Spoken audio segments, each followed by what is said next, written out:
So now we will see joint central movements. Joint central movements, or this is also called as joint movements about mean value. Similarly, we are taking a function g of x comma y, a real valued function that is defined as x minus x bar whole to the power of n, y minus y bar whole to the power of k. So when we talked about joint movements about origin, we have taken reference as 0. So the function we have defined something like this: g of xy is equal to x to the power of n, y to the power of k. The meaning is x minus 0 whole to the power of n, y minus 0 whole to the power of k. So we have taken reference 0, that's why we have called the function is moment about origin. Now we are going to develop the concept of joint moments about mean value. So we are taking mean value as a reference. So that's why I am defining a function g of x comma y is equal to x minus x bar whole to the power of n into y minus y bar whole to the power of k. Now I can write joint central moment that is denoted by mu nk, that is equal to expected value of g of x comma y, that is given by expected value of x minus x bar whole to the power of n and y minus y bar whole to the power of k.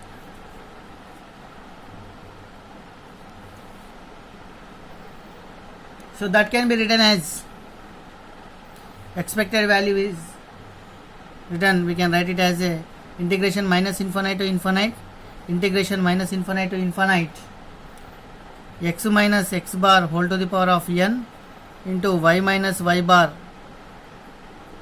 whole to the power of k into fxy of x comma y dx into dy, when x and y both are continuous random variables.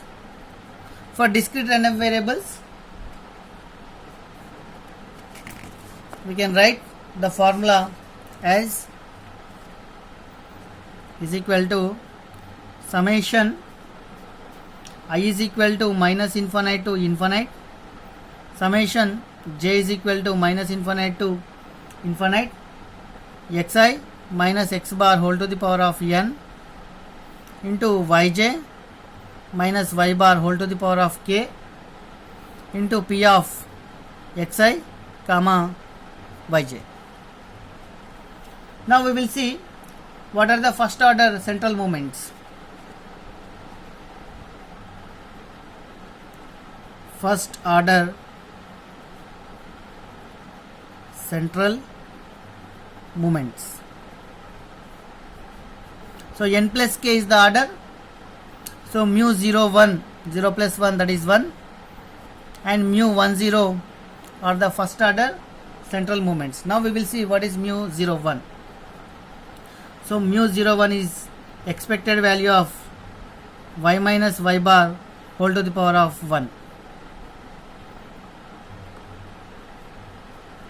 That can be written as integration minus infinite to infinite y minus y bar. The dense function is fxy of x comma y into dy. Similarly, mu 1 0 I can write it as a expected value of x minus x bar whole to the power of 1, that is given by integration minus infinite to infinite x minus x bar into fxy of x comma y into dx. So these are the first order central movements. If one asks what are the zeroth order moment, that is mu 0 0, that is always equal to expected value of x minus x bar whole power 0, similarly y minus y bar whole power 0. So expected value of 1 always equal to 1. Now we will see what are the second order moments. Second order moments. Mu 20, mu 02, mu 11 generally we can call second order moments, because if I add n plus k, I can get 2.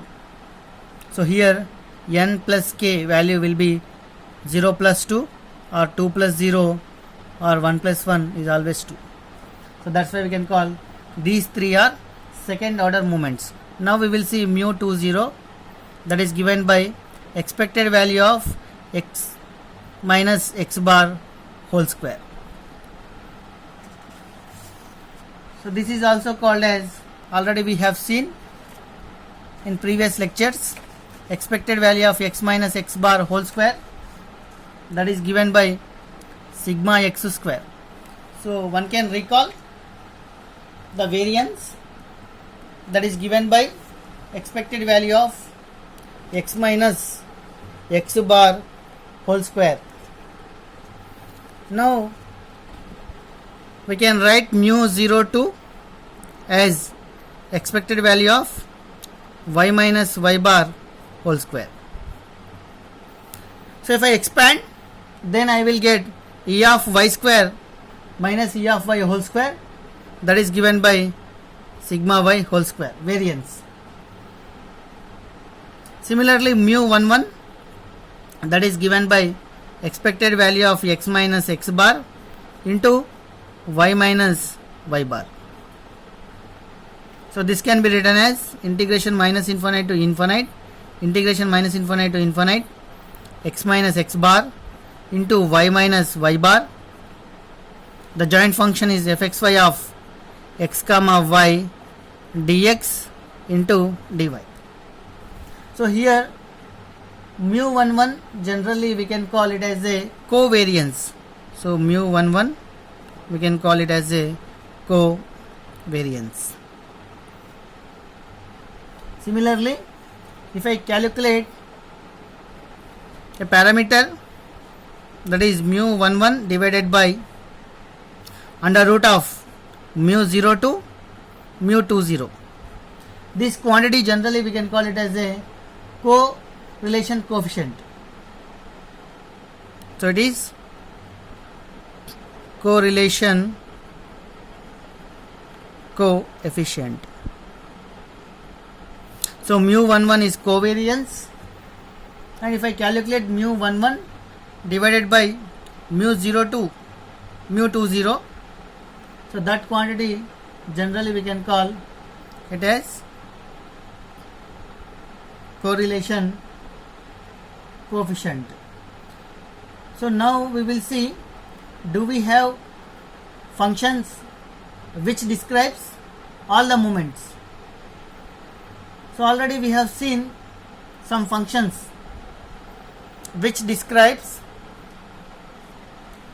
all moments.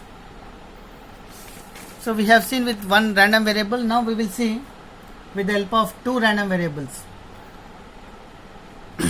the functions which describes all the moments. So generally we have two functions. First one is characteristic function, second one moment generating function.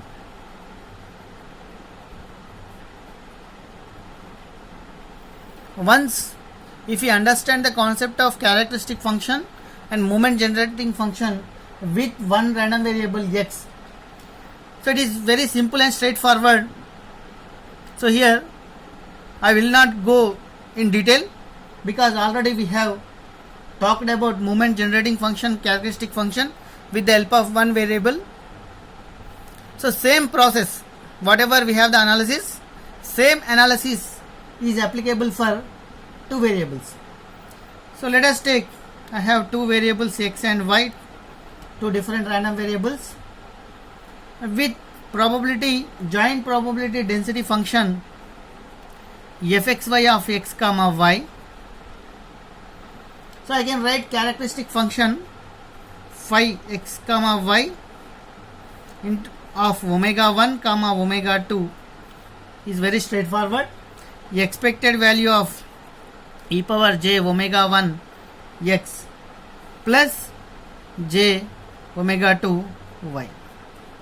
With one random variable we have seen characteristic function as phi x of omega, that is given by e power j omega x. But here we have two different random variables x and y, so that we can write joint characteristic function phi xy of omega 1 comma omega 2 as expected value of e power j omega 1 x plus e power j omega 2 y. So here this function generally we can call joint characteristic function.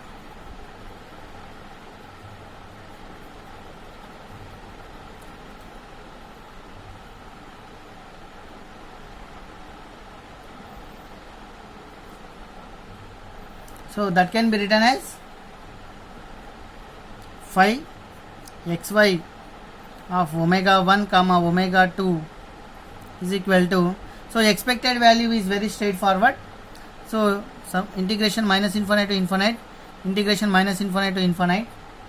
So e power j omega 1 x plus j omega 2 y into fxy of x comma y dx into dy. So now if I substitute omega 2 is equal to 0 or omega 1 is equal to 0, then what is going to happen we will see now. So if I take omega 2 is equal to 0, then function will be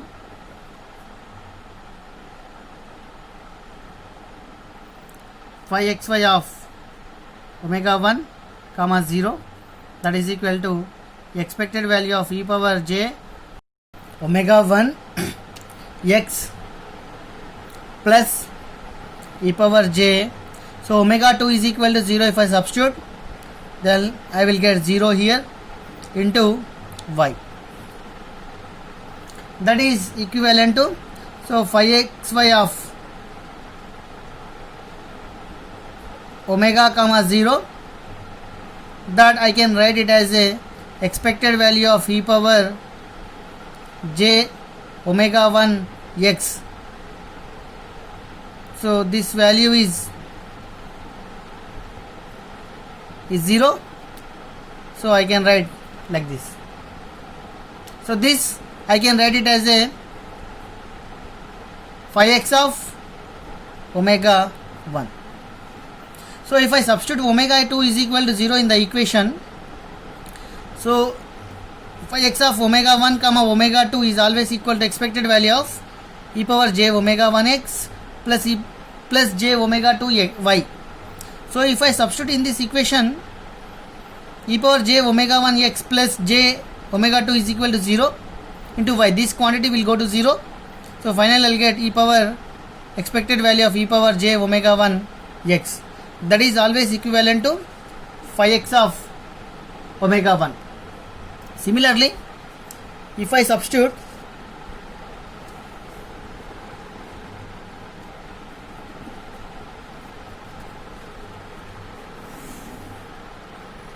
if omega 1 is equal to 0, then phi xy of omega 1 comma omega 2 will be equal to phi xy of, so omega 1 is 0 comma omega 2 I will get. So that is equivalent to expected value of e power j omega 1 0 x plus j omega 2 y. So that is equal to 5xy of omega 2. So expected value of e power j omega 2 y, that is always equal to 5 y of omega 2. So now these functions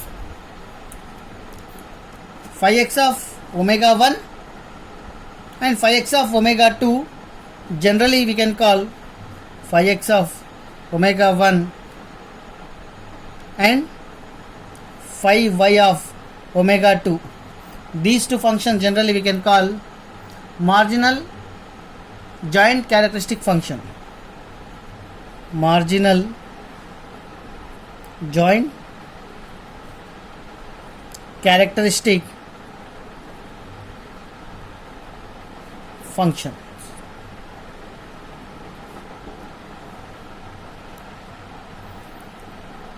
So generally the characteristic